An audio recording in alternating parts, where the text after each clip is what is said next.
ओम शांति। जीवन में आपको कितने भी कष्ट हों, आप परेशान ना हों, एक बार इसको सुनें। इस संसार में जिसने जन्म लिया है, ऐसा कोई नहीं है कि उसके जीवन में दुख ना आया हो। चाहे वो कोई भी हो, जिसने भी इस सृष्टि पर जन्म लिया है, उसके जीवन में दुख जरूर आए हैं। जो भगवान के रूप में भी जिन्होंने जन्म लिया है, जिन्होंने इस सृष्टि पर अपना पग रखा है, तो उसको दुख के सामना जरूर करना पड़ा है। आज देखिए, श्री रामचंद्र जी, श्री कृष्ण जी जिनका जन्म हुआ है, वो तो एक भगवान के रूप में अवतरित हुए, उनका जन्म हुआ और उनको भी कितने कष्ट इस जीवन में उनको भोगने पड़े। हर किसी के जीवन में दुख और कष्ट आते हैं, लेकिन हमें ये दुख और कष्ट कैसे सहन करना है, वो हमें श्री राम और श्री कृष्ण जी के जीवन चरित्र से हमको सीखना है। आज उनके जीवन में भी कष्ट आए हैं, लेकिन उन्होंने कभी अपना धैर्य नहीं तोड़ा, अपना साहस नहीं तोड़ा। श्री कृष्ण जी के भी जीवन में कितने कष्ट आए हैं, लेकिन उन्होंने भी अपना कभी धैर्य और साहस नहीं तोड़ा। जब प्रभु श्री राम को मिलना था राज तिलक और मिल गया वनवास, उसके बाद भी उन्होंने अपने धैर्य का और अपनी सहनशीलता का परिचय देते हुए और सहज ही उसको स्वीकार कर लिया। वनवास में जाने के बाद कितने उनको कष्ट मिले, उनसे सब आप परिचित हैं, फिर भी उन्होंने अपने धैर्य का साथ कभी नहीं छोड़ा। श्री राम जी ने तो पूरा राजपाट, अपना पूरा राज्य छोड़ दिया था अपने भाई के लिए। और आज यहाँ तो अगर भाई भाई में बंटवारा हो, तो जरा सी भी अगर कोई भूल चूक कमी हो जाए, तो उसके पीछे कितने दंगे हो जाते हैं, गोलियाँ चल जाती हैं। ऐसे ऐसे केस भी सामने देखे हैं। तो रामायण हमें क्या सिखाती है और महाभारत हमें क्या सिखाता है, यही हमारे साहस का परिचय दिलाते हैं।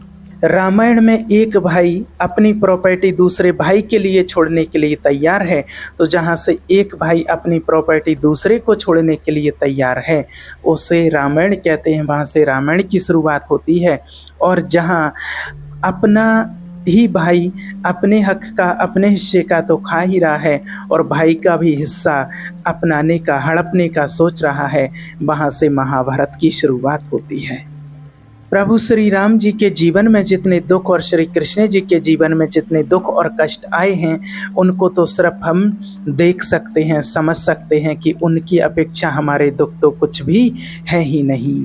श्री राम जी को वनवास मिला, वनवास मिलने के बाद कितने कष्ट हो गए। सीता जी का हरण हो गया। सीता जी का हरण होने के बाद लक्ष्मण जी को शक्ति लग जाती है। इतने बड़े बड़े कष्ट उनको मिलते हैं, इतना उनको सहन करना पड़ता है, लेकिन उन्होंने कभी अपना धैर्य नहीं खोया। इसलिए आज उनको सभी श्री राम जी के रूप में पूछते हैं।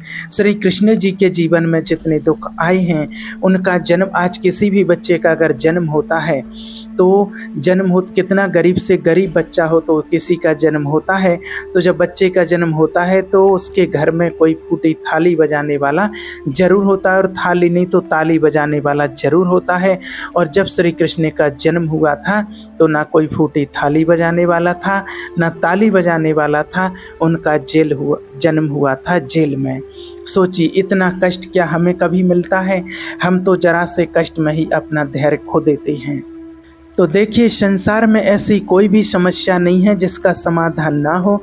हर समस्या का समाधान है, कोई ना कोई रास्ता जरूर निकलता है, बस आपको थोड़ा धैर्य रख के ढूंढना पड़ता है। महाभारत युद्ध में 17वें दिन का सूर्य अस्त होने ही वाला था। अर्जुन के हाथों बाण लगने से जब कर्ण मौत के बिल्कुल निकट थे और बहुत पीड़ा से गुजर रहे थे, कर्ण के मन में ढेरों सवाल थे जिनका वह जवाब चाहते थे।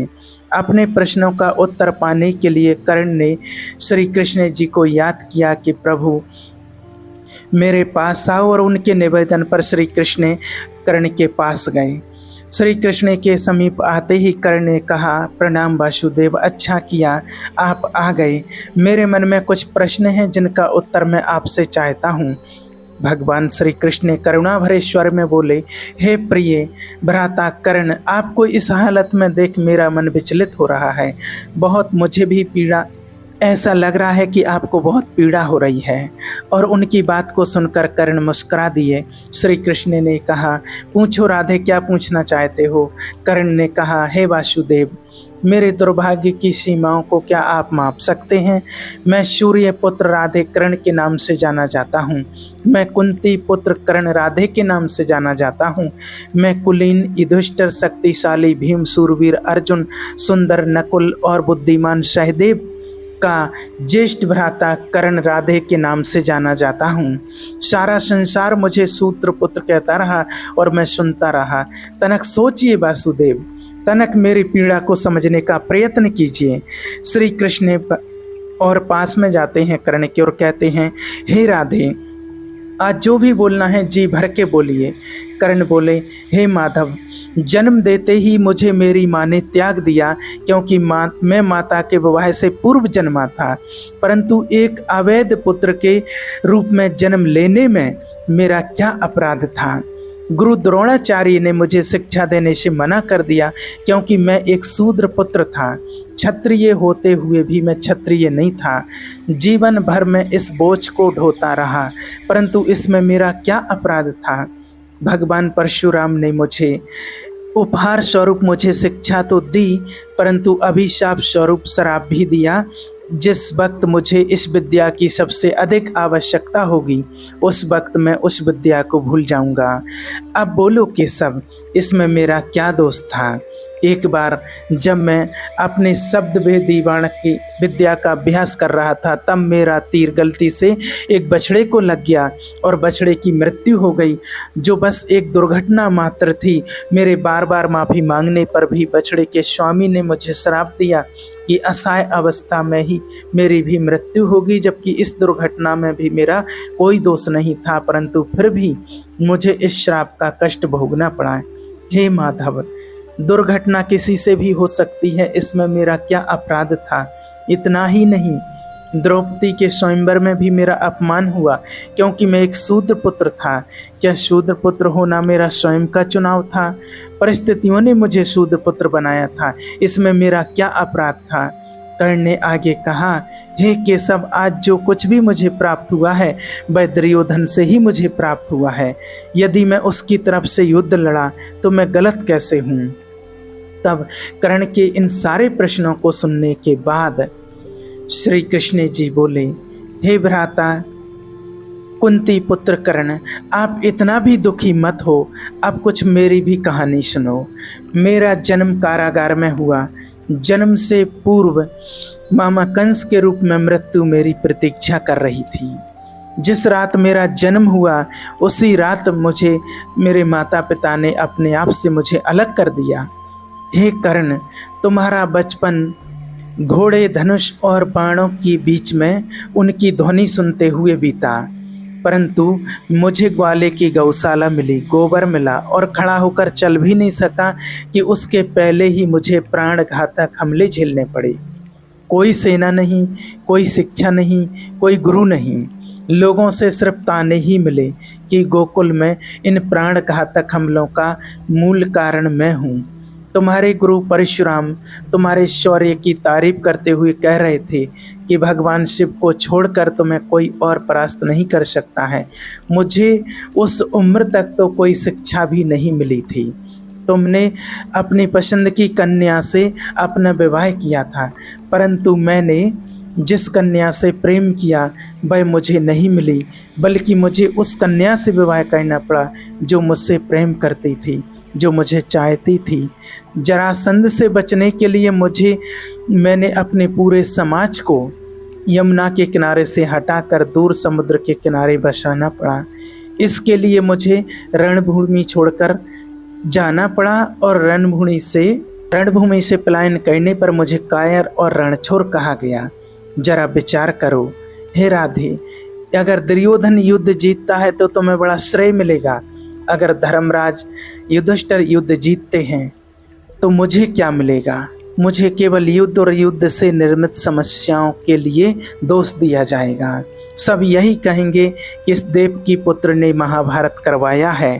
हे राधे, जीवन में हर किसी को जीवन में चुनौतियां आती हैं, जिंदगी किसी के साथ न्याय नहीं करती है। अगर दुर्योधन ने अन्याय का सामना किया है तो युधिष्ठिर ने भी अन्याय को भोगा है। श्री कृष्ण जी आगे कहते हैं कि हे राधे, इस पूरी सृष्टि पर कोई भी ऐसा नहीं है जिसे ऐसा ना लगा हो कि उसकी समस्या सामने वालों की समस्या से छोटी है। हर किसी को ऐसा ही लगता है कि उसकी समस्या की पोटली सामने वालों की पोटली से बड़ी है, परंतु यह सब सत्य नहीं होता है। हर किसी की समस्या अपने अपने स्थान पर बड़ी ही होती है। लेकिन इसका मतलब यह नहीं है कि तुम गलत मार्ग पर चलकर समस्याओं का समाधान ढूंढने लगो, क्योंकि हमारी प्रकृति किसी को भी अधर्म के मार्ग पर चलने की अनुमति नहीं देती है। और अगर कोई अपनी समस्याओं का समाधान पाने के लिए अधर्म के मार्ग पर चलेगा तो उसका हर्ष तुम्हारे जैसा ही होगा।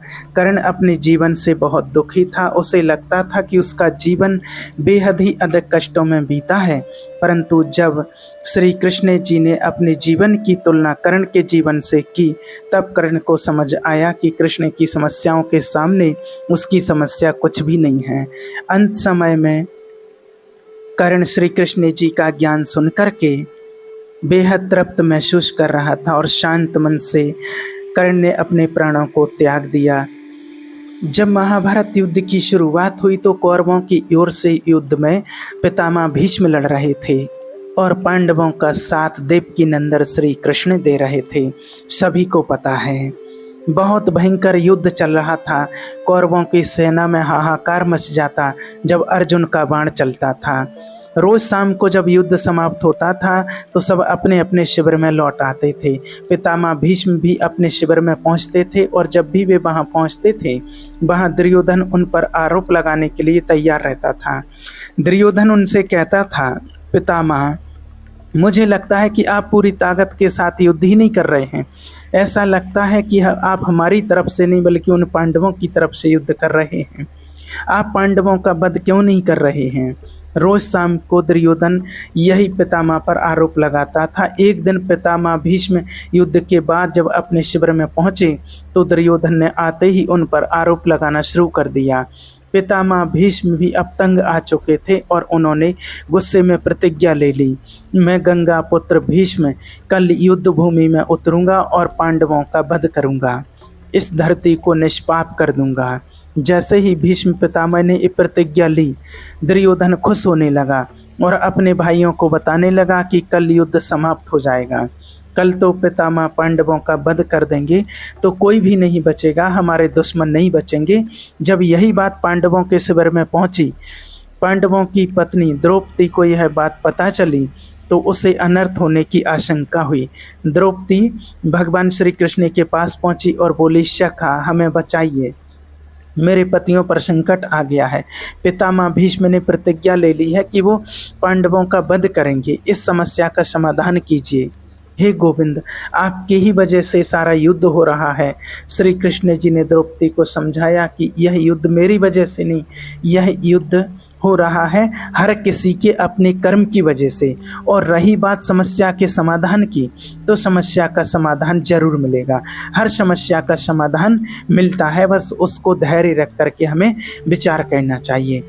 श्री कृष्ण जी ने द्रौपदी को समाधान बताते हुए कहा कि चलो भीष्म पितामह के शिविर में चलते हैं। श्री कृष्ण जी ने शिविर के बाहर ही रहे और द्रौपदी को अंदर भेजा। वहां पर पितामह भीष्म ध्यान में थे और वहां पर द्रौपदी ने जाकर पितामह भीष्म को जाके प्रणाम किया।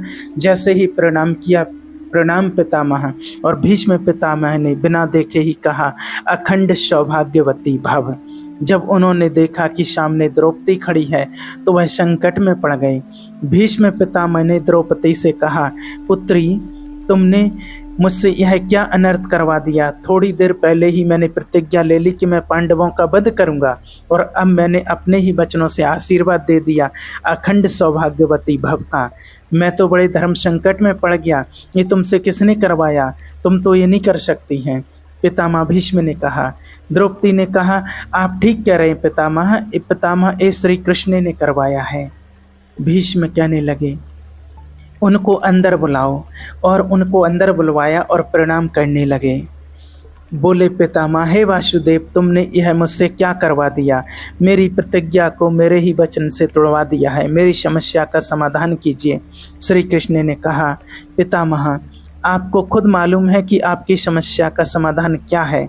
अब भीष्म पितामह ने पांडवों को बुलवाया, पांडवों से कहा और पांडवों से यह वचन ले लिया कि आपको मेरी बात माननी होगी। पांडवों ने कहा, ठीक है पितामह। फिर पितामह ने अर्जुन से कहा, अर्जुन, कल तुम मेरा वध करोगे। अर्जुन ने कहा, मैं आपका वध कैसे कर सकता हूँ पितामह। पितामह भीष्म ने कहा, वत्स, कल तुम्हें मेरे प्राण लेने होंगे और एक काम तुम्हें करना ही होगा। अर्जुन ने कहा, जो आज्ञा पितामह, लेकिन मैं आपका वध कैसे कर सकता हूँ? आपको तो इच्छा मृत्यु का वरदान है। भीष्म पिता ने कहा, तुम बात तो ठीक कह रहे हो। जब मैं अपनी पूरी ताकत से लड़ूंगा तो महादेव के अतिरिक्त मुझे कोई और परास्त नहीं कर सकता, लेकिन ये एक युक्ति है जिससे तुम बच सकते हो। तुम मेरे सामने युद्ध भूमि में किसी नारी को लेकर के आ जाओ। पांडवों ने कहा, पितामह, युद्ध भूमि में नारी कैसे आएगी?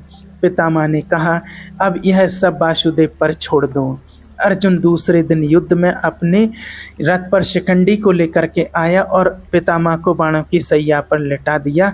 भीष्म में प्रतिज्ञा भी नहीं टूटी और पांडव भी बच गए और पांडव भी बच जाते हैं। तो ये छोटी सी कहानी हम हर एक के जीवन के लिए बहुत बड़ी सीख मिलती है और बहुत बड़ा सबक सिखाती है।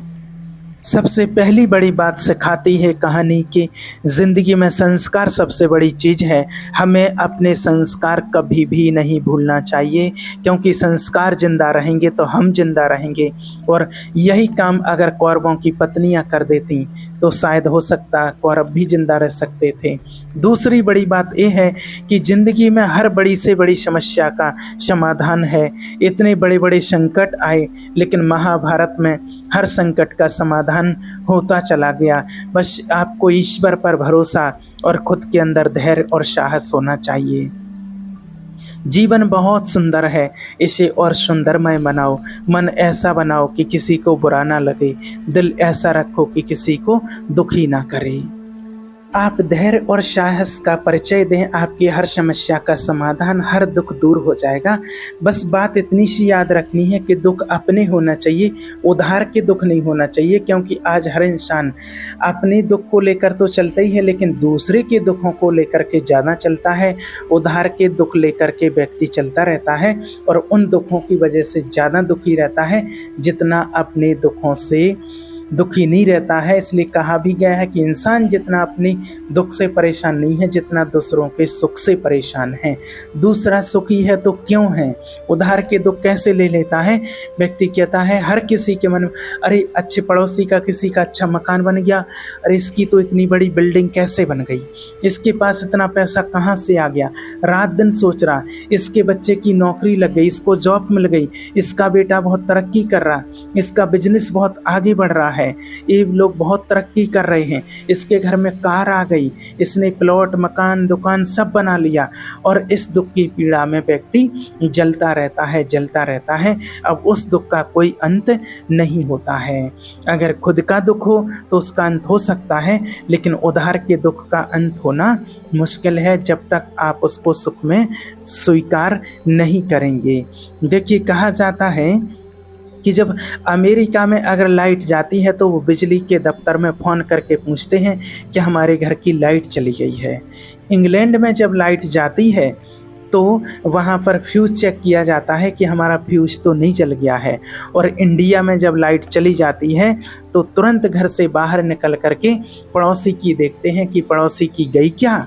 अगर पड़ोसी की चली गई तो ठीक है, कोई दिक्कत नहीं, और अगर हमारी चली गई और पड़ोसी की है तो बहुत बड़ा दर्द होगा, बहुत परेशानी बढ़ जाती है कि आखिर पड़ोसी की क्यों नहीं गई, मेरी क्यों चली गई, मेरे घर की क्यों चली गई।